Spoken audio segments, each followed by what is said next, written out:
నమస్తే. ప్రస్తుతం మాతో పాటు సీనియర్ జర్నలిస్ట్ భరద్వాజ్ ఉన్నారు. ఆయనతో మాట్లాడదాం. నమస్తే సార్. నమస్తే. సార్, జూనియర్ ఎన్టీఆర్ టీడీపీలోకి రాబోతున్నారా అని అంటే అవునానే చాలా మంది అంటున్నారు. ఇందులో ముఖ్యంగా ఒక 2 ఇన్సిడెంట్స్ చెప్తున్నారు. అందులో లోకేష్ ఒక ప్రోగ్రాంలో ఎన్టీఆర్ జూనియర్ ఎన్టీఆర్ ఫ్లెక్సీ పట్టుకోవడం ఒకటి, ఇంకోటి బుచ్చయ్య చౌదరి ఆయన ఒక ప్రోగ్రాంలో ఆయన ఎన్టీఆర్ అవ్వబోతున్నారు అని చెప్పి ఒక థంబ్నెయిల్ బాగా పాపులర్ అవుతుంది. సీఎం అవ్వబోతున్నారు అని థంబ్నెయిల్ పెట్టారు. అవును. ఆయనతో ఒక ఇంటర్వ్యూ చేసి నెక్స్ట్ సీఎం ఎన్టీఆర్ అని ఒక క్వశ్చన్ మార్క్ పెట్టి ఓ థంబ్నెయిల్ చేయడంతో అది ఆయన అన్నట్టుగా ప్రచారం జరుగుతుంది. అవును. కానీ ఆయన ఆ మాట అనలేదు. బుచ్చయ్య చౌదరి ఆ మాట అనలేదు. ఓకే. ఆ ఇంటర్వ్యూలో ఆ ప్రస్తావన అయితే వచ్చింది.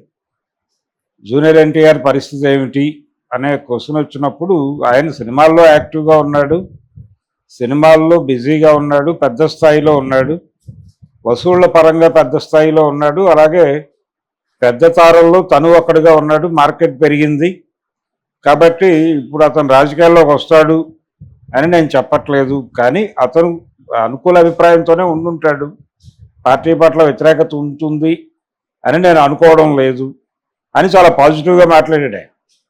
ఈ పాజిటివ్గా మాట్లాడిన తర్వాత దానికి ఆ థంబ్నెయిల్ పెట్టడం వలన ఇప్పుడు చర్చ మొదలైంది.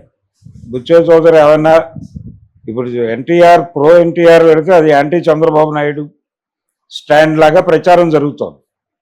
ఆయనేమీ యాంటీ చంద్రబాబు స్టాండ్లో లేడు. అలాగే బాలకృష్ణ గారి గురించి కూడా మాట్లాడాడు. ఆయన ఇప్పటికీ ఒక సాధారణ ఎమ్మెల్యే లాగానే తన నియోజకవర్గ ప్రజల సమస్యలని వివిధ డిపార్ట్మెంట్లకు తీసుకెళ్ళి వాళ్ళతో చర్చలు జరుపుతున్నాడు అని చెప్పి బాలకృష్ణ గారికి కూడా ఒక కితాబు ఇచ్చాడే. ఇచ్చి దానిలో భాగంగానే తెలుగుదేశం పార్టీ పటిష్టంగా ఉంది, బాగుంది, ఇది డెఫినెట్గా ముందుకు వెళుతుంది అన్న పద్ధతిలో ఆయన పార్టీకి లాయల్గానే మాట్లాడాడు. ఎక్కడా పార్టీని ఇబ్బంది పెట్టడానికో లేకపోతే మరొకటి చేయడానికో అంటే ఆ తరహా అభిప్రాయాలు తనలో ఉన్నట్టుగా ఎక్కడ ఆయన వ్యక్తం చేయలేదు. అలాగే జూనియర్ ఎన్టీఆర్ గురించి కూడా చాలా పద్ధతిగానే మాట్లాడాడు.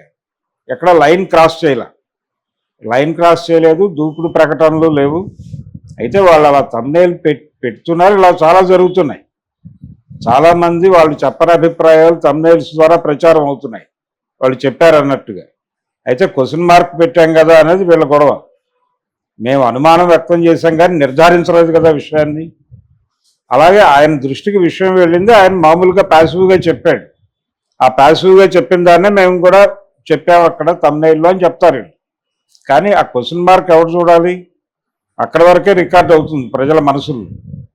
రికార్డ్ అయ్యి ఒకవేళ ఆయన ఏమన్నా పార్టీతో విభేదిస్తున్నాడా, విభేదించి ఈ రకమైన మాటలు మాట్లాడుతున్నాడా అనే దాకా వెళుతుంది దాని ప్రభావం. అందుకని బుచ్చయ్య చౌదరి గారు ఎన్టీఆర్ని వచ్చేస్తున్నాడు, ఆయన రాజకీయాల్లోకి వచ్చేసారి పార్టీని ఆయన కంట్రోల్లో తీసుకుంటాడు అని చెప్పలేదు.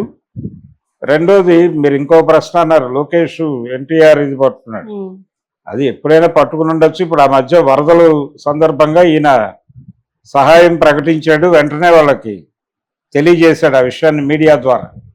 తెలియజేసినప్పుడు థ్యాంక్ యూ బాబా అని ఆయన ట్వీట్ చేశాడు లోకేష్.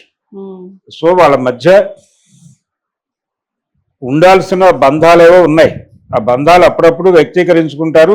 ఘర్షణ పడాల్సిన సందర్భం వచ్చినప్పుడు ఘర్షణ కూడా పడుతున్నారు. అది కూడా కనిపిస్తోంది. జూనియర్ ఎన్టీఆర్ ఇప్పుడు స్ట్రైట్గా రాజకీయాల్లోకి వచ్చే పరిస్థితిలోనూ లేడు. వచ్చే ఎన్నికల్లో కూడా ఆయన రాజకీయాల్లోకి వస్తాడని నేను అనుకోవడం లేదు. ఆయనకి ఇంకా లాంగ్ ఇన్నింగ్స్ ఉంది. అందుకని ఆయన ఏ పార్టీ వైపు తొంగి చూడలేదు. ఆయన గతంలో అమిత్ షా గారు పిలిచి మాట్లాడారు పాపం, వాళ్ళ పార్టీకి ఏదైనా సహాయపడగలడేమో అని. అప్పుడు కూడా ఆయన తెలుగుదేశం పార్టీ పేరు చెప్పి తప్పుకున్నాడు.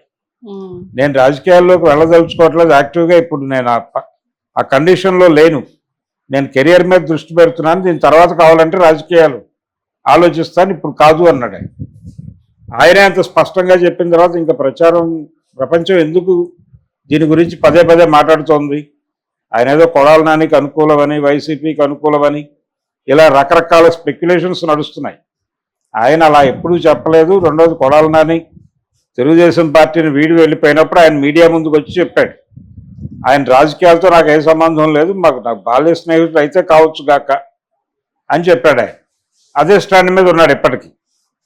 సో జూనియర్ ఎన్టీఆర్ ఏదో రాజకీయాల్లోకి వచ్చేస్తాడు, ఆయన ఏదో అయిపోతాడు, ఇది కూడా ఒక అనవసరమైనటువంటి స్పెక్యులేషన్. ఓకే. ఇలాంటి స్పెక్యులేషన్స్ క్రియేట్ చేసి ఎవరో ఒకళ్ళ మీద దాడి చేయడం జరుగుతోంది, లేదు ఎవరో ఒకళ్ళు దాడికి గురవటం జరుగుతోంది. ఇలా దాడి చేయటం, దాడికి గురయ్యేలాగా చేయటం కూడా ఈ దాడిని ప్రేరేపించటంగానే చూడాల్సి ఉంటుంది. అందుకని ఒకవేళ దాడి జరిగితే ఎవరు ప్రేరేపించారో వాళ్ళ మీద కేసులు పెట్టుకోవచ్చు. ఓకే. పరిస్థితి అయితే జటిలంగా ఉంది. ఇది థంబ్నెయిల్